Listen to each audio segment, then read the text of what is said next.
ನಮಸ್ಕಾರ ವೀಕ್ಷಕರೇ. ಕೋನಕುಂಟ್ಲು ಬ್ರಾಹ್ಮಣ ಛತ್ರದಲ್ಲಿ ಶಂಕರ ಜಯಂತಿ ಅಂಗವಾಗಿ ಉಚಿತ ಸಾಮೂಹಿಕ ಉಪನಯನ ಕಾರ್ಯಕ್ರಮ.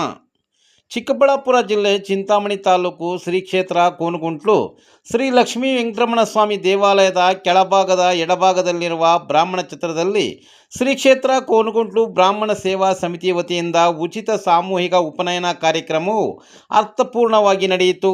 ಬ್ರಾಹ್ಮಣ ಸಮುದಾಯದಲ್ಲಿ ಉಪನಯನ ಅಥವಾ ಮುಂಜಿ ಅತ್ಯಂತ ಮಹತ್ವದ ಸಂಸ್ಕಾರವಾಗಿದೆ. ಇದನ್ನು ದ್ವಿಜ ಎಂದರೆ ಎರಡನೇ ಜನ್ಮ ಎಂದು ಕರೆಯಲಾಗುತ್ತದೆ. ಮೊದಲನೆಯದು ತಾಯಿ ಗರ್ಭದಿಂದ ಜನಿಸುವುದು, ಎರಡನೇದು ಜ್ಞಾನದ ಮೂಲಕ ಸಂಸ್ಕಾರವಂತರಾಗಿ ಜನಿಸುವುದು ಎಂದು ನಂಬಿಕೆ ಇದೆ. ಉಪನಯನ ಬಗ್ಗೆ ಶ್ರೀ ಕ್ಷೇತ್ರ ಕೋನಕುಂಟ್ಲು ಬ್ರಾಹ್ಮಣ ಸೇವಾ ಸಮಿತಿಯ ಕಾರ್ಯದರ್ಶಿ BK ನವೀನ್ ಕುಮಾರ್ ಅವರು ಮಾತನಾಡಿ, ಶಂಕರ ಜಯಂತಿ ಅಂಗವಾಗಿ ಶ್ರೀ ಕ್ಷೇತ್ರ ಕೋನಕುಂಟ್ಲು ಬ್ರಾಹ್ಮಣ ಛತ್ರದಲ್ಲಿ ಉಚಿತ ಸಾಮೂಹಿಕ ಉಪನಯನ ಹಮ್ಮಿಕೊಂಡಿದ್ದು, ನಮ್ಮ ಸಂಘವು 40-50 ವರ್ಷಗಳಿಂದ ಉಚಿತ ಸಾಮೂಹಿಕ ಉಪನಯನ ಕಾರ್ಯಕ್ರಮಗಳು ಹಮ್ಮಿಕೊಂಡು ಬರುತ್ತಿದ್ದು, ಪ್ರತಿ ವರ್ಷವೂ ಈ ಕಾರ್ಯಕ್ರಮ ಹಮ್ಮಿಕೊಂಡಿದ್ದು ಸರಿಸುಮಾರು ಇದುವರೆಗೆ 1,000ಕ್ಕೂ ಹೆಚ್ಚು ಉಪನಯನಗಳು ಮಾಡಿದ್ದು, ಈ ಕ್ಷೇತ್ರದಲ್ಲಿ ಉಪನಯನ ಮಾಡಿಕೊಂಡು ಹೋಗಿರೋರಿಗೆ ತಾಯಿ ಗಾಯತ್ರಿ ದೇವಿ ಶಂಕರಾಚಾರ್ಯರವರ ಆಶೀರ್ವಾದದಿಂದ ಅತ್ಯುನ್ನತ ಸ್ಥಾನಗಳು ಪಡೆದಿದ್ದಾರೆ. ಹಿಂದಿನ ಕಾಲದಿಂದಲೂ ನಮ್ಮ ಪೂರ್ವಜರು ಮಾಡಿಕೊಂಡು ಬರುತ್ತಿರುವ ಪದ್ಧತಿಯನ್ನು ಮುಂದುವರಿಸಿಕೊಂಡು ಹೋಗುತ್ತಿರುವುದಾಗಿ ತಿಳಿಸಿದರಲ್ಲದೆ, ಕಾರ್ಯಕ್ರಮಕ್ಕೆ ಆಗಮಿಸಿದ ಒಟುವಿಗಳಿಗೆ ಶಾಶ್ವತವಾಗಿ ಗಾಯತ್ರಿ ಮಂತ್ರ ಉಪದೇಶ, ಉಪನಯನ ಸಂಸ್ಕಾರ, ಪೂಜಾ ಸಾಮಗ್ರಿಗಳು, ಜನಿವಾರ ವಸ್ತ್ರಗಳು, ಬಂದಂತಹ ಸುಮಾರು 100ಕ್ಕೂ ಹೆಚ್ಚು ಅತಿಥಿಗಳಿಗೆ ಭೋಜನ ವ್ಯವಸ್ಥೆ ಕಲ್ಪಿಸುವುದಾಗಿ ತಿಳಿಸಿದರು. ಈ ಸಂದರ್ಭದಲ್ಲಿ ಶ್ರೀ ಕ್ಷೇತ್ರ ಕೋನಕುಂಟ್ಲು ಬ್ರಾಹ್ಮಣ ಸೇವಾ ಸಮಿತಿಯ ಪದಾಧಿಕಾರಿಗಳು, ಸದಸ್ಯರು ಹಾಜರಿದ್ದರು.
ದಕ್ಷಿಣ ಇಟ್ಕೊಡಪ್ಪ.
ಹೇಳಿ ಸ್ವಾಮಿ ಇವತ್ತಿನ ಕಾರ್ಯಕ್ರಮದ ಬಗ್ಗೆ. ಶ್ರೀ ಗುರುಭ್ಯೋ ನಮಃ. ಹರಿ ಓಂ. ಇವತ್ತು ಶಂಕರ ಜಯಂತಿ ಅಂಗವಾಗಿ ಉಪನಯನ ಕಾರ್ಯಕ್ರಮವನ್ನು ಕೋನಗುಂಟ್ಲು ಬ್ರಾಹ್ಮಣ ಸೇವಾ ಸಮಿತಿ ವತಿಯಿಂದ ನಡೆಸಲಾಯಿತು. ಕೋಲಾರ ಜಿಲ್ಲೆಯ ಸುಂಚದೇನಹಳ್ಳಿ ಹಾಗೂ ಗೌನ್ಪಲ್ಲಿಯಿಂದ ಒಟುಗಳು ಮತ್ತು ಅವರ ಬಂಧುಗಳು, ತಂದೆ ತಾಯಿ, ಕುಟುಂಬದವರೆಲ್ಲರೂ ಇಲ್ಲಿಗೆ ಆಗಮಿಸಿದರು. ನಮ್ಮ ಸಂಘವು ಸುಮಾರು 40-50 ವರ್ಷಗಳ ಹಿಂದಿನಿಂದ ಕೂಡ ಉಚಿತ ಸಾಮೂಹಿಕ ಉಪನಯನಗಳನ್ನು ಹಮ್ಮಿಕೊಳ್ತಾ ಇರುತ್ತೆ. ಅದರ ಅಂಗವಾಗಿ ಪ್ರತಿ ವರ್ಷವೂ 5-6 ಈಗ ಒಟ್ಟಾರೆಯಾಗಿ ಸರಿಸುಮಾರು ಒಂದು 1000-1500 ಹೆಚ್ಚು ಜನಕ್ಕೆ ಉಪನಯನಗಳಾಗಿದೆ. ಈ ಉಪನಯನಗಳು ಇಲ್ಲಿ ಯಾರು ದೀಕ್ಷೆ ತಗೊಂಡು ಹೋಗಿದ್ದಾರೆ, ಸರ್ಕಾರ ಆಗ್ಬೋದು ಅಥವಾ ಪ್ರೈವೇಟ್ ಸೆಕ್ಟರಲ್ಲಾಗ್ಬೋದು, ಎಲ್ಲಾದರೂ ತಾಯಿ ಗಾಯತ್ರಿ ಮಾತೆಯ ಆಶೀರ್ವಾದದಿಂದ, ಶಂಕರಾಚಾರ್ಯರ ಆಶೀರ್ವಾದದಿಂದ ಅತ್ಯುನ್ನತ ಸ್ಥಾನಗಳಲ್ಲಿದ್ದಾರೆ. ನಮಗೆ ಅದೇ ಪ್ರೇರಣೆಯಾಗಿದೆ. ಹಿಂದಿನ ನಮ್ಮ ಪೂರ್ವಜರು ಏನು ಮಾಡ್ಕೊಂಬಂದಿದ್ದಾರೋ ಸಂಘವು ಅದನ್ನೇ ನಡೆಸ್ತಾ ಇದೆ. ಈಗಲೂ ಕೂಡ ನಮ್ಮ ಡಾಕ್ಟರ್ ಶ್ರೀನಿವಾಸ್ ಅವರ ಆರೋಗ್ಯದಲ್ಲಿ ಪ್ರತಿ ವರ್ಷ ನಾವು ಇದನ್ನು ವಿಶೇಷವಾಗಿ ಜನಗಳಲ್ಲಿ ಸನಾತನ ಧರ್ಮ, ನಮ್ಮ ಬ್ರಾಹ್ಮಣಿಕೆ, ಅದರ ಜೊತೆಗೆ ಉಪನಯನದ ಮಹತ್ವಗಳನ್ನು ಜನಗಳಿಗೆ ತಿಳಿಸಿ ಅವರಲ್ಲಿ ಒಂದು ಚೈತನ್ಯವನ್ನು ತಂದು ಈ ಸಾಮೂಹಿಕವಾಗಿ ನಡೀತಕ್ಕಂಥ ಕಾರ್ಯಕ್ರಮಗಳಲ್ಲಿ ಹೆಚ್ಚು ಭಾಗವಹಿಸಬೇಕು ಮತ್ತು ಅದರಿಂದ ಮುಂದಿನ ಪೀಳಿಗೆಗೂ ಕೂಡ ಸಾಮೂಹಿಕ ಜೀವನದ, ಸಂಘ ಜೀವನದ ಅರಿವು ಬರುತ್ತೆ ಅಂತ ಹೇಳಿ ನಾವು ಈ ಕಾರ್ಯಕ್ರಮ ಮಾಡ್ತಾಯಿದ್ದೀವಿ. ಉಪ ಅಂದರೆ ಹತ್ತಿರ, ನಯನ ಅಂದರೆ ಕಣ್ಣು ಅಂತ ಹೇಳ್ತೀವಿ. ಮನುಷ್ಯನಲ್ಲೇ ಒಂದು ವಿಶೇಷವಾದ ಜ್ಞಾನೇಂದ್ರಿಯ ಕಣ್ಣಿರುತ್ತೆ ಅಂತ ಹೇಳ್ತಾರೆ. ಏನು ಗರ್ಭಧಾರಣೆ ನಂತರ ಅಷ್ಟಮದ ಗರ್ಭಧಾರಣೆ ಅಂತ ತಾಯಿಗೆ ಹೇಳ್ತೀವಿ. ಅಲ್ಲಿಂದ 7 ವರ್ಷ 2 ತಿಂಗಳಲ್ಲಿ ಅವನಿಗೆ ಒಂದು ಉಪನಯನವನ್ನು ಮಾಡಿ, ಸಂಸ್ಕಾರವನ್ನು ಮಾಡಿ, ಅವರ ತಂದೆಯನ್ನು ಗುರು ಅಂತ ಮಾಡಿ, ಆ ಗುರುವಿನ ಮೂಲಕ ಇನ್ನೊಂದು ಗುರುವಿಗೆ ಅವನನ್ನು ಕೊಟ್ಟು ಅವನಿಗೆ ಶೈಕ್ಷಣಿಕ, ಸಾಮಾಜಿಕ ಮತ್ತು ಲೌಕಿಕ ಜ್ಞಾನವನ್ನು ಕೊಟ್ಟು ಸಮಾಜಕ್ಕೆ ಹಿತಕ್ಕಾಗಿ ಬದುಕಬೇಕು, ಸಮಾಜ ಸೇವೆಗಾಗಿ ಬದುಕಬೇಕು. ಮತ್ತಲ್ಲೂ ತನ್ನಲ್ಲೂ ಕೂಡ ವೇದ, ಆಧ್ಯಾತ್ಮಿಕ ಚಿಂತನೆಗಳು ಬರಬೇಕು ಅಂತ ಹೇಳ್ತೀವಿ. ಹಾಗಾಗಿ ಹಿಂದಿನ ಪೂರ್ವಜರು ಗಾಯತ್ರಿ ಮಾತೆಗೆ ಸಮರ್ಪಣೆ ಮಾಡಿ, ಆ ಮಾತೆಯ ಅನುಗ್ರಹದಿಂದ, ಸರಸ್ವತಿ ಅನುಗ್ರಹದಿಂದ ಅವನಿಗೆ ವಿದ್ಯಾಬುದ್ಧಿ ಎಲ್ಲವನ್ನು ಬೆಳೀಲಿ, ಸಂಸ್ಕಾರಯುತನಾಗಿ ಬರಲಿ ಅಂತ ಒಂದು ಏನು ವಿಚಾರಧಾರೆ ಇದೆ, ಅದನ್ನು ಆಧಾರವಾಗಿಟ್ಕೊಂಡು ನಮ್ಮ ಸಂಘವು ಪ್ರತಿ ವರ್ಷ ಕೂಡ ಈ ಒಂದು ಕಾರ್ಯಕ್ರಮ ನಡೆಸುತ್ತೆ.